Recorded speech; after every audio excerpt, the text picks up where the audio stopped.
এই বাংলাদেশে কোনো কুচক্রী মহল দাঁড়াতে পারবে না ইনশাআল্লাহ। আমরা কোনো ফ্যাসিবাদকে এখানে বরদাস্ত করব না।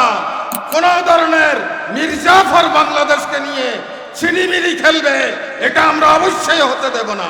এই বাংলাদেশ শাহজালালের বাংলাদেশ, তিতুমীরের বাংলাদেশ, হাজী শরীয়তুল্লাহর বাংলাদেশ, এই বাংলাদেশ নিজামীর বাংলাদেশ, মুজাহিদের বাংলাদেশ, কামরুজ্জামানের বাংলাদেশ, শহীদ আব্দুল কাদের মোল্লার বাংলাদেশ, আব্দুল মালিকের বাংলাদেশ, শাব্বির হামিদ আইয়ুবের বাংলাদেশ, এই মুক্তদের বাংলাদেশ, এই বাংলাদেশ স্বাধীন বাংলাদেশ। আলেম ওলামাদের বিরুদ্ধে বিভিন্ন ধরনের ষড়যন্ত্র চলছে। কোরআনের বিধান নিয়ে, বিশেষ করে ইসলামী শিক্ষা নিয়ে বর্তমান সরকার মানুষকে ধোঁয়াশার মধ্যে ফেলে দিয়েছে। মাদ্রাসা শিক্ষার চরিত্র বিনষ্ট করা হচ্ছে। আলেম ওলামাদেরকে খলনায়ক হিসাবে মানুষের কাছে তুলে ধরা হচ্ছে। এইভাবে দিনই দিক থেকে, দুনিয়াবি দিক থেকে, কোনো দিক থেকেই বর্তমান সরকার এই 6 মাসে তারা সফলতার পরিচয় দিতে পারেনি। সব ক্ষেত্রেই তারা ব্যর্থতার পরিচয় দিচ্ছে। মনে হচ্ছে তারা গোপনভাবে কারো হাতে দাসখত দিয়ে ক্ষমতা এসেছে। সেই গোপন জিনিসটাকে এখন তারা প্রকাশ করতে চায় না, কিন্তু কার্যত তারা তাদেরই দাসত্ব অবলম্বন করে প্রতিটি ক্ষেত্রে স্বাধীন সার্বভৌম বাংলাদেশের উপযোগী কোনো ভূমিকা পালন না করে একটা পরাধীনতার জালে তারা মনে হয় আবদ্ধ হয়ে গিয়েছে। স্বাধীনভাবে তারা দেশকে নিয়ে এগিয়ে যাওয়ার সাহস রাখেন না। এই ধরনের একটি অবস্থা আজকে আমরা লক্ষ্য করছি। এরকম অবস্থায় দেশকে রক্ষার জন্যে, দিনকে রক্ষার জন্যে, মুসলিম উম্মার অগ্রগতিকে নিশ্চিত করার জন্যে আজকের এই প্রতিনিধি সম্মেলনের অনেক কিছু করণীয় আছে।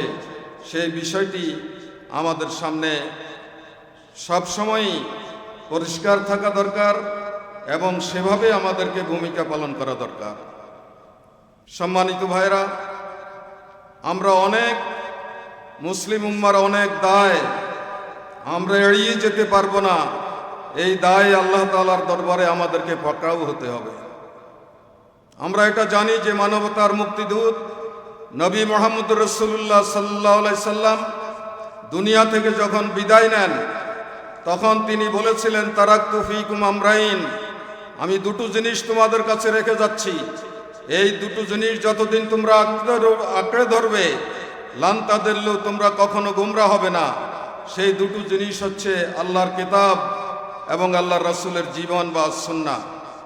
আমি জিজ্ঞেস করতে চাই যে আল্লাহ রাসূল কোরআন এবং সুন্নাহকে আজকের যেই কিতাব, সেই কিতাব আকারে আমাদের কাছে রেখে গিয়েছিলেন? না, আল্লাহ রাসূল কোরআন এবং সুন্নাহকে নির্বাহী ক্ষমতার পজিশনে রেখে এক খেলাফত বিশ্বজুড়ে একটি বিশাল খেলাফত উম্মতে মুসলিমার উপরে রেখে দুনিয়া থেকে গিয়েছেন। আজকে কি ইসলামের সেই অবস্থা আছে? আজকে ঘরেও ইসলামের প্রাধান্য নেই, রাষ্ট্রে তো দূরের কথা। তাহলে যেই রাসূল একটি ইসলামী খেলাফত, একটি বিজয়ী জাতি হিসাবে ইসলামকে আমাদের কাছে রেখে গেলেন, আমরা ওলামায়ে কেরাম রাসূল পাকের সে আমানত রক্ষার জন্য কতটুকু ভূমিকা পালন করতে পেরেছি, কাল কিয়ামতে আল্লাহ পাকড়াও করলে আমরা কেউই জবাব দিতে পারবো না। আমরা উম্মতের ইত্তেহাদের কথা বলি, ঐক্যের কথা বলি, সব সময় বলি। আমার কাছে এটা অনেক সময় তামাশার মতো মনে হয়। কারণ ধরেন বাংলাদেশে কোনো একটা রাজনৈতিক দল, সেই দলটা আছে, কিন্তু তার দলের কোনো প্রধান নাই, তার কোনো কেন্দ্রীয় কমিটি নাই, তার কোনো পরিকল্পনা নাই। তাহলে এটাকে মানুষ দল মনে করবে? বা এই দলে মানুষ থাকবে? থাকবে না। কারণ অদ্ভুত ধরনের দল আছে, কিন্তু এটার দলের প্রধানও নাই, কেন্দ্রীয় কমিটিও নাই, কোনো কাঠামো নাই, কোনো পরিকল্পনা নাই। তাহলে এটাকে কেন মানুষ দল বলবে? আমরা মুসলিম উম্মাহ বলি, কিন্তু উম্মার কোনো কাঠামো আছে? উম্মার কোনো প্রধান লিডার আছে? উম্মার কোনো পরিকল্পনা আছে? খেলাফত চলে যাওয়ার পরে এই জমিনে খেলাফত পুনঃপ্রতিষ্ঠার জন্যে কোনো ধরনের পরিকল্পনা কি আমাদের সামনে রয়েছে? নাই, হাজার হাজার শত শত বছর আমরা শেষ করে দিলাম, কিন্তু এই মৌলিক জায়গাতে আমরা ওলামায়ে কেরামরাও ব্যর্থ হয়েছি এবং শাসক গোষ্ঠীটা অনেক আগেই পাশ্চাত্যের গোলামে পরিণত হয়ে গিয়েছে। সুতরাং উম্মাহ বললেই, সংগঠন বললেই, দল বললেই সেখানে দলের প্রধান নেতা থাকতে হবে, দলের একটা কর্মসূচি থাকতে হবে, দলের কাঠামো থাকতে হবে, উম্মার পরিকল্পনা থাকতে হবে। এগুলো কোনো কিছুই নাই। আমরা বছরকে বছর আমরা এই সমস্ত কথা বলে বেড়াচ্ছি। খেলাফত চলে যাওয়ার পরে সর্বশেষ তার্কি খেলাফতের পতনের মধ্য দিয়ে মুসলিম দুনিয়াতে যখন পাশ্চাত্যের প্রভুত্ব কায়েম হলো, তখনই খেলাফতকে পুনঃপ্রতিষ্ঠার জন্যে 1922 সালে টার্কিতে শহীদ বদিউজ্জামান নুরসির নেতৃত্বে ইসলামী আন্দোলন শুরু হয় খেলাফত পুনঃপ্রতিষ্ঠার জন্যে। 1928 সালে আরব দুনিয়াতে ইখওয়ানুল মুসলিমিন নামে আন্দোলন শুরু হয় খেলাফত পুনঃপ্রতিষ্ঠার জন্যে। আর 1931 সালে তরজমানুল কোরআনের মাধ্যমে সৈয়দ মওদুদী রাহিমাহুল্লাহ এই উপমহাদেশে খেলাফত পুনঃপ্রতিষ্ঠার আন্দোলন শুরু করেন। গোটা বিশ্বে আজকে এই তিনটি আন্দোলন জনগণকে ঐক্যবদ্ধ করে আবারও এক উম্মাহ রূপে মুসলমানদেরকে প্রতিষ্ঠিত করার জন্যে, খেলাফতি শাসন পুনরুদ্ধারের জন্যে কাজ করে যাচ্ছে। বালাকোট আন্দোলনের পরপরই প্রায় 100 বছর এই উপমহাদেশে খেলাফত প্রতিষ্ঠার কোনো আন্দোলন ছিল না। মুসলমানদের তখন দুর্দিন ছিল। উপমহাদেশে 47 সালে যে আন্দোলন হলো, যে আন্দোলনের মধ্য দিয়ে ইংরেজ ভারতকে দুটো রাষ্ট্রের স্বাধীনতা দেওয়ার সিদ্ধান্ত নিল, আমরা আশ্চর্যজনকভাবে লক্ষ্য করে দেখি যে এই দুটো রাষ্ট্র এই উপমহাদেশে স্বাধীন হয়েছিল। উপমহাদেশের ওলামায়ে কেরাম দুই ভাগে ভাগ হয়ে গেলেন। এক ভাগ কংগ্রেসের পক্ষে চলে গেলেন, আরেক ভাগ মুসলিম লীগের পক্ষে চলে আসলেন। ওলামায়ে ইসলাম দুই ভাগ হয়ে গেল। এক ভাগ ওলামাহীন কংগ্রেসের পক্ষে চলে গেল, আরেক ভাগ ওলামায়ে ইসলাম নামে পাকিস্তানের পক্ষে মুসলিম লীগের পক্ষে চলে আসলো। সেখানে দুটো দলই, কংগ্রেসও ধর্মনিরপেক্ষতাবাদী দর্শনে বিশ্বাসী, মুসলিম লীগও ধর্মনিরপেক্ষতাবাদী দর্শনে বিশ্বাসী ছিল। ওলামায়ে কেরাম এই দুই ভাগে ভাগ হয়ে গেল। মাঝখানে ইসলামের পক্ষের আলেম খুঁজে পাওয়া গেল না। পাকিস্তানকে একটি ইসলামী রাষ্ট্রে পরিণত করলে আজকে বাংলাদেশ স্বাধীন করতে হতো না। ইসলামের ন্যায় নীতি ইনসাফ কায়েম হলে এই দেশই সবচেয়ে বেশি অগ্রগতি সাধন করত। এই দেশেরই জনসংখ্যা বেশি ছিল, এই দেশের হাতেই সবকিছু চলে আসতো। কিন্তু ইসলামকে শাসক গোষ্ঠী উপেক্ষা করে তারা যখন ধর্মনিরপেক্ষতাবাদের পেছনে ছুটা শুরু করেছে, তখনই বৈষম্য তৈরি হয়েছে, তখনই শোষণ বঞ্চনা তৈরি হয়েছে। পশ্চিমী শাসক গোষ্ঠীরা এ দেশের উপরে জুলুম নির্যাতন চালিয়েছিল। সৈয়দ মওদুদী রাহিমাহুল্লাহ দেখলেন যে ওলামায়ে কেরাম দুই ভাগে ভাগ হয়ে গিয়েছে, আর দুই দিকেই ধর্মনিরপেক্ষতাবাদ হচ্ছে আসল দর্শন তাদের। ইসলামের পক্ষে তো কেউ নেই। পাকিস্তান কায়েম হলে ইসলামী আইন অনুযায়ী দেশটা চলবে, এর পক্ষে তো ওলামায়ে কেরামদের কোনো উদ্যোগ নেই। তিনি এই প্রথম ব্যক্তি যিনি এই দুই ধর্মনিরপেক্ষতাবাদী চিন্তা চেতনার মাঝখানে ইসলামী খেলাফত, ইসলামী কল্যাণ রাষ্ট্র কায়েমের পক্ষে ওলামায়ে কেরামকে ঐক্যবদ্ধ করার উদ্যোগ নিয়েছিলেন। এবং 41 সালে জামাত ইসলামী সেই ওলামায়ে কেরামদেরকে নিয়ে যাত্রা শুরু করে।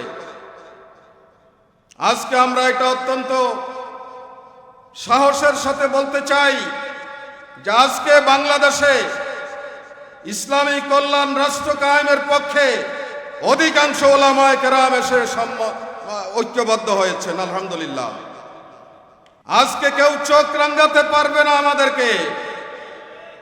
আজকের বাংলাদেশের ওলামায়ে কেরাম বাংলাদেশকে একটি কল্যাণধর্মী ইসলামী রাষ্ট্র কায়েমের জন্য ঐক্যবদ্ধ হয়েছে।